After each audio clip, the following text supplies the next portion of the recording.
You're listening to Front Lines, a podcast for the people that truly make mountain biking happen. Not the riders, racers, or product designers, but the builders, advocates, and the often forgotten board members of your local mountain bike trail association.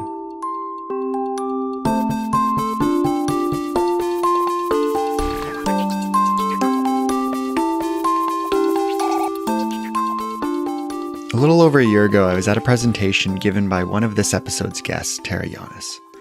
Sometimes you hear something, a fact, a statement, an anecdote that, although perhaps it's obvious, it's only obvious after you give it a second thought. Tara explained that differently abled individuals, whether in a wheelchair or not, are the largest minority in the world. That statement alone seems like an oxymoron, but it's true nonetheless. Now, the next point that Tara made has stuck with me ever since.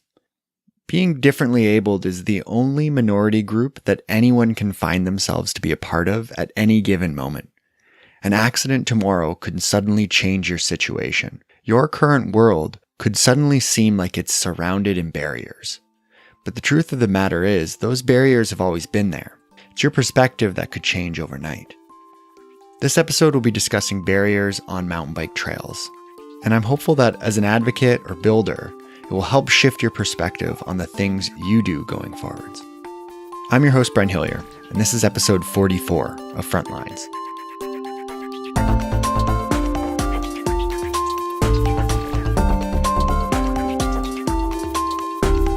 This episode of the podcast was recorded in the Nuts and Mats branch of the Vancouver Public Library. And before we get to that discussion, I just want to mention that there's a brand new Frontlines MTB Facebook group. You can find it by searching for advocates on the front lines of MTB. And a big thanks to everyone who has joined the group. It's been great to see all the conversation that's happened already. Now on to this episode's panel discussion.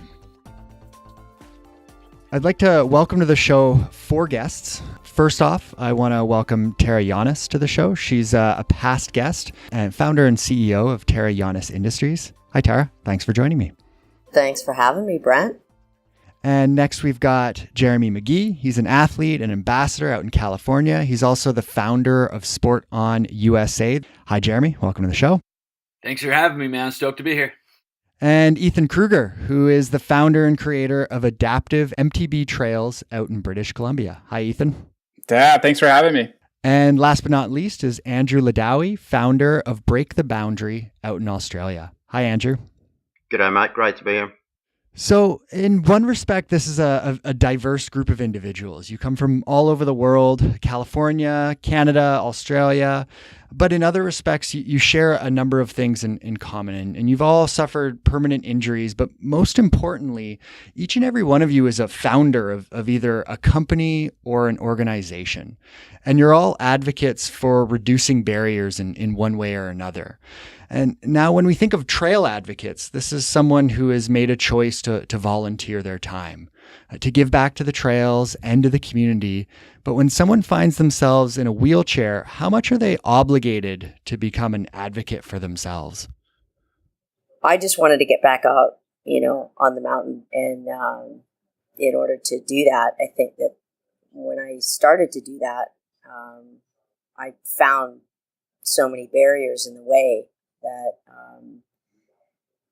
you could try to talk to other people about, working on it for you and this and that. But when you're the one in the situation, you have a real vested interest in trying to find ways around that and to get people's attention, I guess, to try to help you in that quest.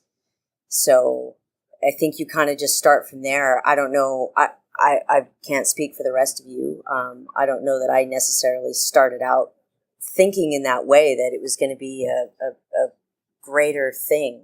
It just sort of started out by, I wanted to get here and I wanted to get there. And then I'd bump into other people that wanted to do the same. So that's kind of how it started for me anyway. I really like what Tara just said, and I want to expand on that. What she said about finding herself in that situation. There's a lot more to that. That's just a glimpse, because that's a pretty big situation that I'm sure all of us on this panel have found ourselves in. And I don't consider myself an advocate by any means. I've kind of just fallen into that role by default. because I've gotten stuck out there. I've gotten in some really serious, precarious situations when I've been riding by myself. I've even had to get helicoptered out of situation before. And as awesome as these cool bikes are that we ride, there are limitations, and that's a tough pill to swallow sometimes, but it's just reality. It's just the way things are. And if I can somehow gain the knowledge that it takes for me to ride safely in new places and places I'm unfamiliar with, that's what I want. And if that knowledge helps other people, that's even better.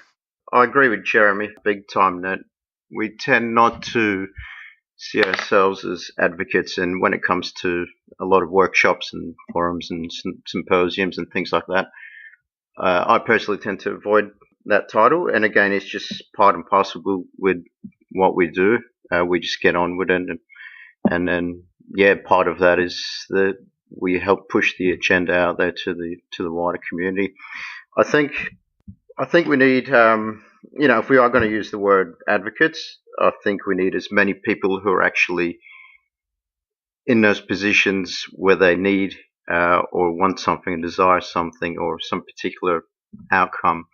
My experience over the years is that I'm the only, I am the wheelchair guy at these, workshops and these big presentations that go for a full day or sometimes over a week. And sometimes I just wish that there are other people in a very similar situation as me pushing that agenda. And I think that has more influence to get things happening. And I think it's good to have other people, fighting for our cause as well. But I think there's more value in guys such as ourselves, really pushing that. So I have 3 current aMTB trail rating systems in front of me right now, and there's a link to all of those in the show notes.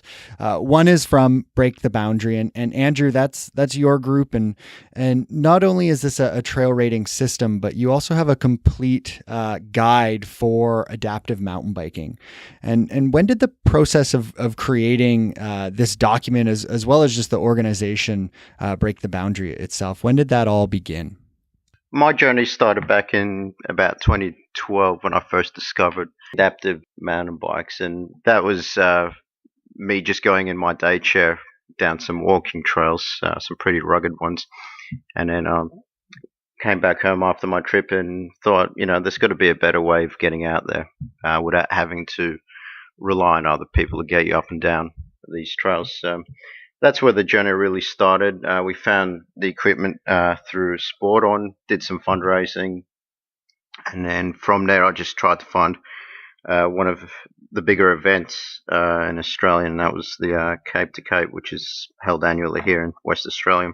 So that was the starting point. After about a year, I started Break the Boundaries as a way of just getting information out there. For people to find out where to go riding, what's involved with the equipment, and just to start a little community. So if anyone had any questions, they could fire it my way. We formally established as an Australian charity just the beginning of this year. We're also an Australian body as well, so that we can operate around the country. So we've done all the formalities to get that in place so that we can really just launch it.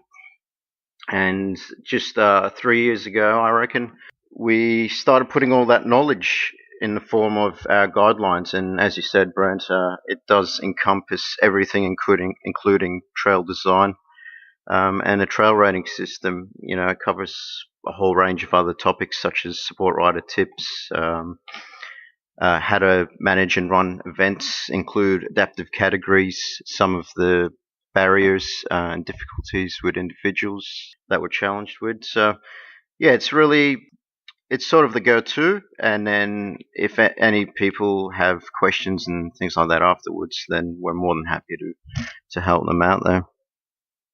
The second rating system that I have is Ethan's from Adaptive and MTB Trails in British Columbia. And Ethan, when did this process start of creating this rating system? Well, this system kind of developed naturally, actually. pretty much started when I started riding my mountain bike after I got it at the end of last year. And then when we decided to start posting reviews as to the trails that me and my fiance were riding, we had quickly realized that we needed to put a rating system on this so that people going back and looking at these trails would be able to have a good judgment as to whether they were suited for their ability or skill level or both. So we kind of just started rating these trails on our Instagram, actually, out of 10 to begin with. And then found that could be a little bit convoluted as far as actually getting a system in place. So what we did is we just kind of adopted the same kind of system as the aMTB as far as a 1 out of 5 rating, or the green, blue, and black trail ratings, but quickly realized that there needed to be a second part to our rating system, being that we have to factor in accessibility to the trail, or that incorporates like getting to the trail in general as far as parking, accessibility, access to the trail if it's not like right out of the parking lot, if it's like another trail to get to a trail type thing, or a road or what have you. And also encountering gates and things like this that oftentimes are pretty hard to navigate on an aMTB bike. So we kind of incorporated the two ideas of using a traditional rating system as well as adding in an adaptive rating system for accessibility purposes, and tried to mull it into one holistic rate for each trail and give it a 1 out of 5 trail rating based on those kind of two principles. And so we just started using that system, and it seems to work pretty well for us. So that's kind of what we've kind of invented / adapted and started using. Awesome. And Jeremy, I know that you and I have discussed a rating system in the past, and how challenging it can be when you take into account, the variations of bikes, riders' ability, and the trail conditions. So your YouTube channel has a number of uncut helmet cam videos of trails so that other aMTB riders can kind of do their homework before getting out on the ride. What kind of challenges are out there when it comes to trying to take those variations into account, and why have you kind of more leaned towards these uncut trail videos instead? I was working on a rating system as well, and have looked at everybody else's. The trouble that I've run into is there's two very different situations that an adaptive rider is going to be in, and they're on opposite ends of the spectrum. And one is riding solo, and the other is riding with another person. And so how are we going to create a rating system for both of those two different situations? Because they're so very different. And there's basically a huge division in the types of trails that are there, in that basically fire road and double track versus trails and single track. And so rating those is and creating a system for these very different situations where the obstacles are exponential when you're talking about an adaptive rider.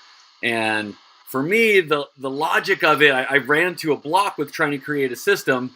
When I think of the actual practical use of a rating system when I am traveling by myself, and I think of knowing 100% whether I can do a trail with my ability level and my bike and my weird brain, the fear that gets into my head in different situations, I still don't know.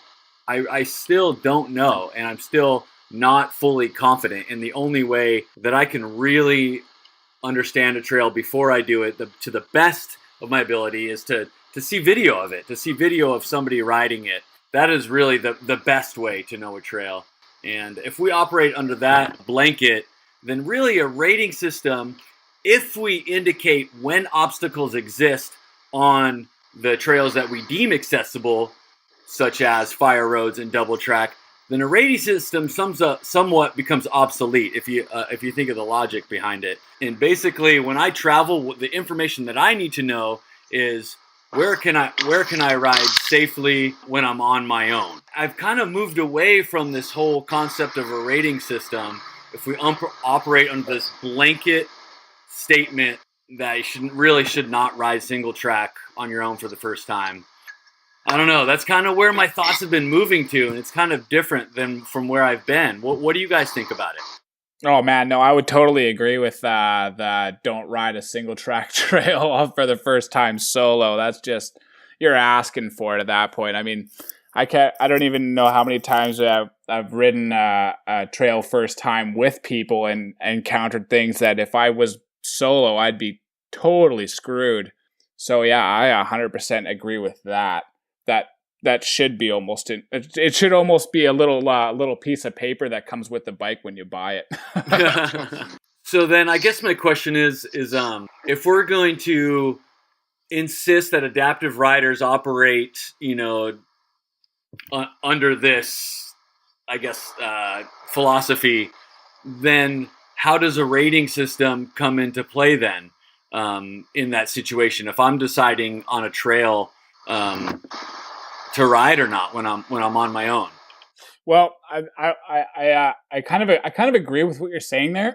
With the fact that like a rating system, I mean, if it's an aMTB friendly trail, it's an aMTB friendly trail. I mean, physically the bike can get down the trail. But where I think the rating system might actually have a little bit of weight behind it is most times these riders are not riding by themselves. They are riding with groups, and these groups are friends, family, what have you.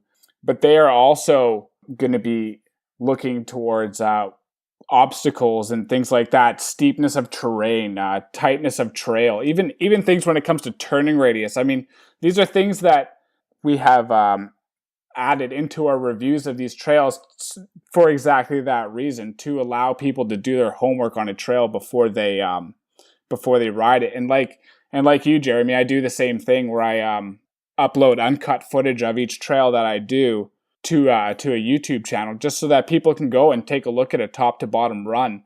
But more than that, it's just so that people can assess their own skill level and be able to look at a trail and read up these things and find out, okay, well, I'm not there yet, even though this trail physically can handle an adaptive mountain bike. Maybe my skill level isn't quite there yet. Maybe I need to go look at another trail. And essentially that's where the rating system comes in, is you can key search, like you can easily search up trails within your skill level at a faster and maybe having an easier time at it, rather than trying to, because I mean, even then, like GoPro footage and stuff like that, I mean, it's great, but sometimes like I've done some pretty cool stuff on GoPro and then go and watch it later and go, dang it, that doesn't look anything like it did back when I was sitting there, but it looked way cooler in real life, but things like that. So I mean, it's kind of an interesting one that you make a good point of, is if a trail is aMTB friendly, then I mean that's kind of the baseline for it. I mean, after that, it just becomes what kind of terrain, what kind of obstacles are in the way after that. But you make a good point there. Yeah. So the other resource that I've been looking at is it comes out of Colorado. It's part of Adaptive Trails, and they have an 11 level system. And so level 1 is a paved recreation path. Level 11 is a single track that's too narrow and it's just not accessible. And so you've got 9 kind of levels that aren't pavement, but are passable. And that's kind of this attempt to try to fill in that gray area of like, it could work, but at what point does it work and at what point doesn't it work? And maybe it's not for everybody. Yeah, it's interesting because that whole gray area means maybe. And maybe could turn into a really bad situation. So speaking from the perspective of a trail builder, I tend to get kind of hung up on the trail itself, but there's a barrier, just within the parking lot alone. And so, how important is having a barrier-free parking or trailhead for an adaptive mountain bike rider? Well, I think it's hugely important. I mean, if we want to be able to get from the lot and onto the trail, we have to find different ways to make it work for us. I know that there's certain gates that are set up, for ATVs not to be able to get on the trail. A lot of times we can kind of sneak under those gates, but especially if you're by yourself, in some cases that's just not going to work. There's been cases where, I've got a friend or two with me and they've got to, pop me up on kind of one wheel and kind of shimmy me in. And then once, we're in, sometimes it works. Sometimes we get in and then there's another fence or another gate that we have to work around. So, I think there's some definite discussions to be had with that, so that, we can all be able to enjoy the trails and be able to get where we want to get to. And yeah. And Tara, I know we've spoken about this in a previous episode, and gates in particular. Are there trails out there that could be accessible if it just wasn't for a gate or a rock at the very start of it? And like, how often is that the case?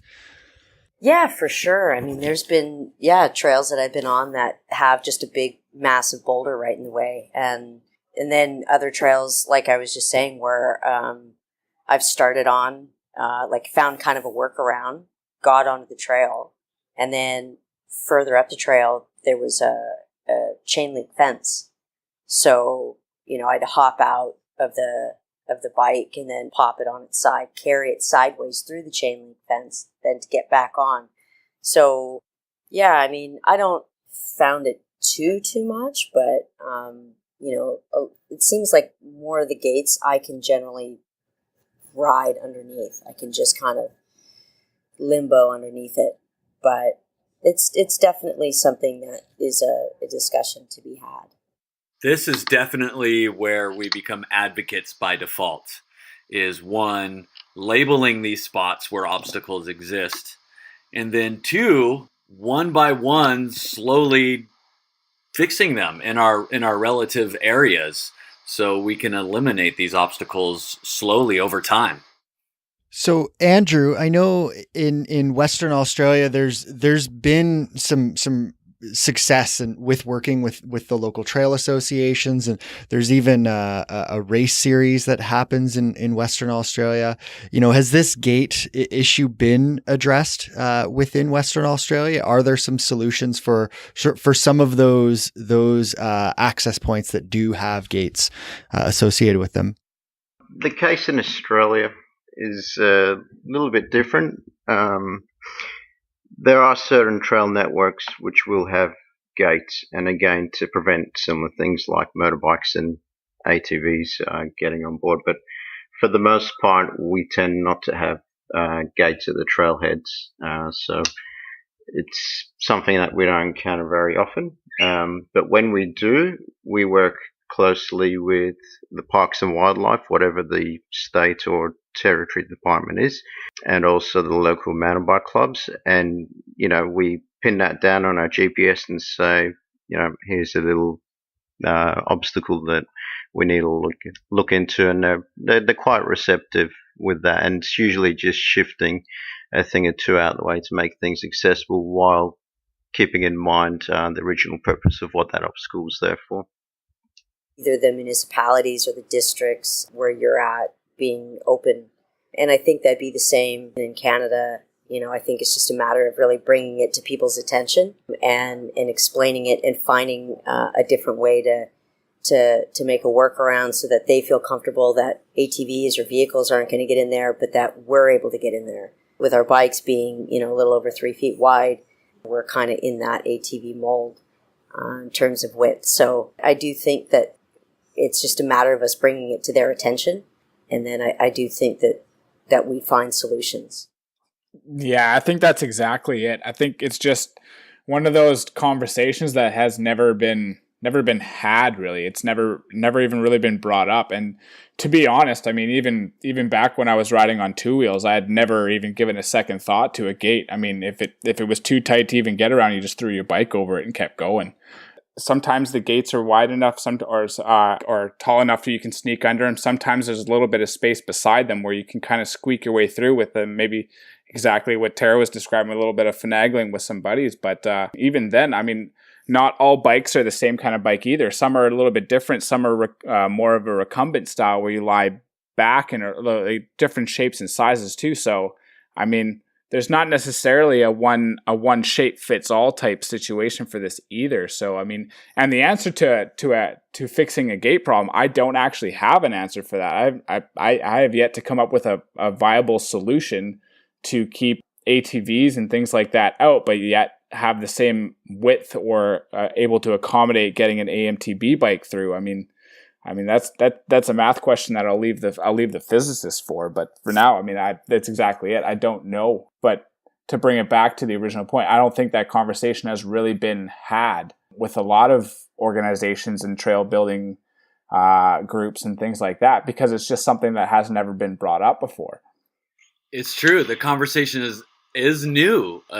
Well, are you talking about people in wheelchairs are out exploring the wilderness now? Yeah, the technology is here now. And this is just a good thing. And the conversation is starting. And we're going to figure out a way to make those gates the right way. And it's going to happen. It's just a matter of time.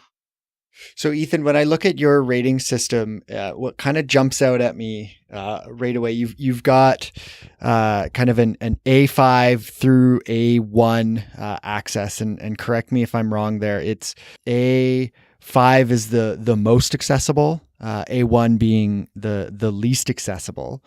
But your first three kind of rows on here, the first one's parking, and you rate those on that 5 rating scale. Facilities is the next one, and then trail access. I mean, you really commit a lot of your rating system to content that isn't even related to the trail itself.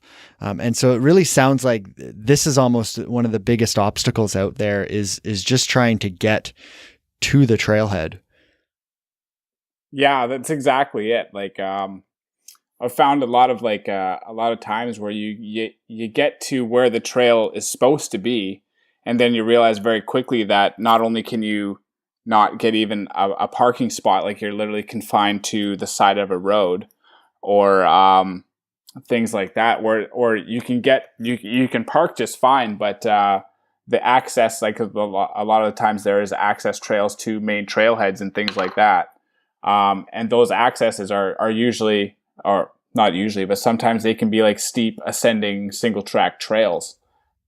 Another thing is regarding the facilities and things like that is what I know of when it comes to adaptive sports is there is a very broad spectrum of abilities when it comes to adaptive sports. I've seen guys that have minimal use of hand function rock climb mountains. Like, it's insane what people can do these days. But with the different levels of ability come different needs and challenges to meet those needs when it comes to accessing trails. So a lot of times people will need to use the washroom before they go down a trail or things like that, or maybe even adjust some equipment that they might have as a part of their adaptive needs.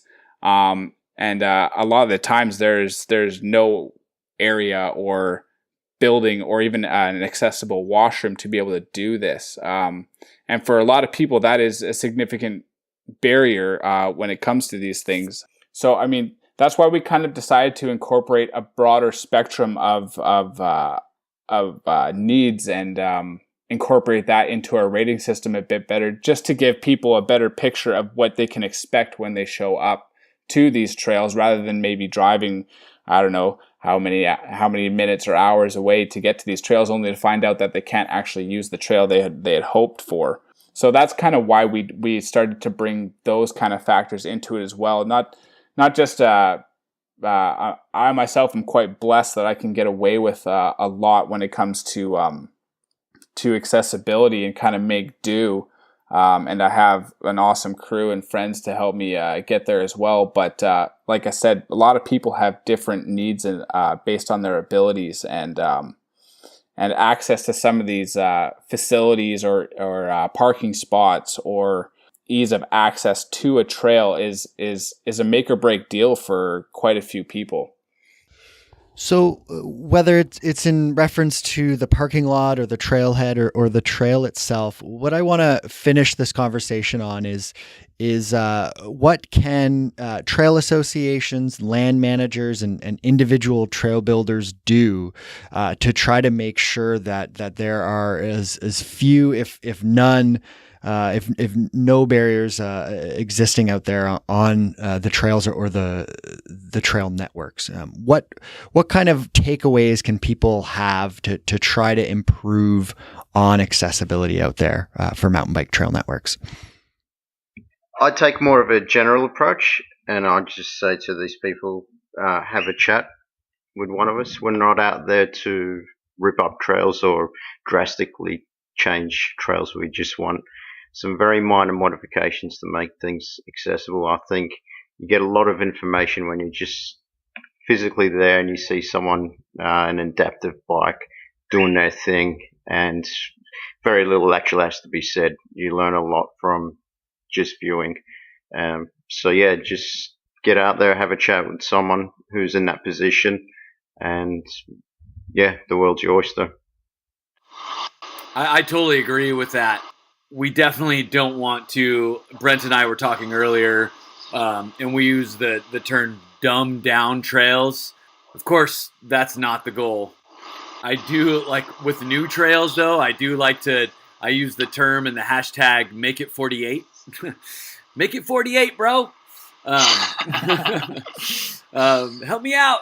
But also, just when it comes to the parking lots and the trailheads and the access gates, I'm a firm believer in just, every trail area having at least one access point, figuring out where that could be, where there's the space for that, where it's flat.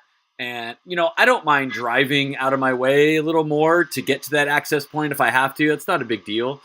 And if I can get into the trail system, that's the main thing. So every area maybe designating, if there's not, designating one trailhead staging area as the quote unquote accessible area, and then making sure the gates or any obstacles along the way are don't stop an adaptive mountain bike. I think that's the start, and then just doing that one trail system at a time. Yeah, I totally agree with that. I mean, it's kind of a one trail at a time type deal. But like, I've come across a few trails where, 90% of the trail is almost like aMTB ready to go as is without really any work, except for like maybe one tree pinch point or one really awkward rock drop that's a mandatory with no ride around. A lot of the trails that are out there don't need that much work in order to make them fully aMTB friendly as far as like the physicality of the bike getting through. Now that being said, there's still, depending on what rating the trail is. You can't to that point. That Jeremy made. Please do not dumb down the trails. We're looking for the nice intense arm pump trails that really get your blood flowing, as well as the ones that are like nice, easy, like Sunday morning loamers where you just kind of take her easy and have it going. But the whole idea of adaptive mountain bike trails is not to make them really easy, like you can push a shopping cart down these things. We're looking for some riders are looking for some really intense, like double black diamond trails. The only thing is that they're just physically not capable of fitting down these trails. So it's not that we're looking to make every adaptive trail an easy trail. That we are looking to progress, and without harder and harder trails out there as well, the progression of the sport wouldn't happen either. So and back to my point there, where it's kind of hard to describe how an aMTB bike kind of rides down a trail, even just talking about it, I mean, it's something that it's kind of uncomparable to anything I've ever ridden before. I mean, it's a quad, it's a bike, it's both, but in a very weird way, and reacts a lot differently to terrain than a two-wheeled bike would. Before actually getting in one of these myself, I had no clue as to what these things could handle or anything like that. So I can't even imagine what a trail builder is going through trying to figure out how an aMTB trail would look like. So, I mean, aside from lending him my bike for the day and being like, take it down the trail and have a go at it, and then you'll be able to figure it out almost better than I am with the knowledge of the trail building that they have. But yeah, I mean, back to the point there where a lot of the trails that are out there don't actually require that much work in order to make them adaptive bike friendly as is. It's just getting the knowledge and the information out there to the builders so that they know what they can expect and what they can look for when designing and building trails. Yeah, I mean, the bikes definitely handle a lot different than a two-wheeled bike, and trying to explain that is hard to any able-bodied person as well, because, you know, all of our functions are a little bit different. Your core function, your this or that. You know, like you guys, I love to push it and being able to try to kind of explain how the setup on one of our bikes works is difficult. We can have a whole, you know, range of trails that we can continue to build off of. And I do think that you're right, Ethan. I think there's a lot of trails right now that we can already access and get to, you know, except for case of pinch points and bridges and things like that. But I do think that conversations like this are awesome, because these conversations are getting started. And, you know, the sport is still so new. So to be able to have conversations like this and get these thoughts down, I think are really important. Fantastic.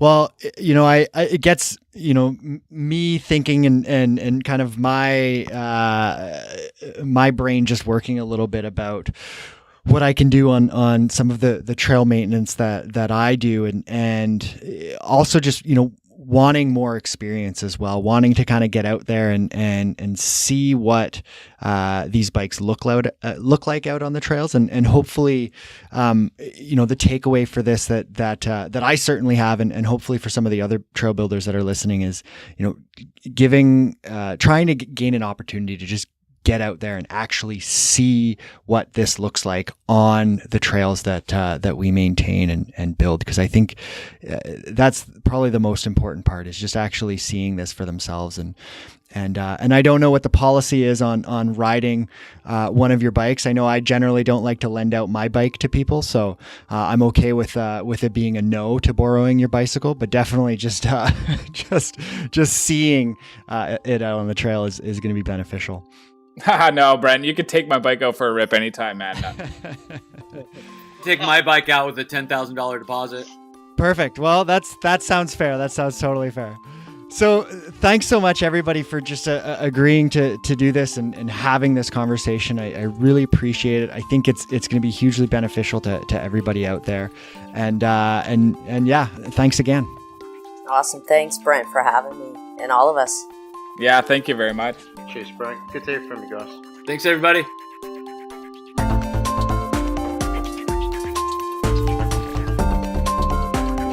Hopefully this conversation has inspired you to think about the barriers that exist on your trail networks. After spending the last 3 or 4 weeks researching, recording, and editing this episode, I've started to see my local trails in a new light.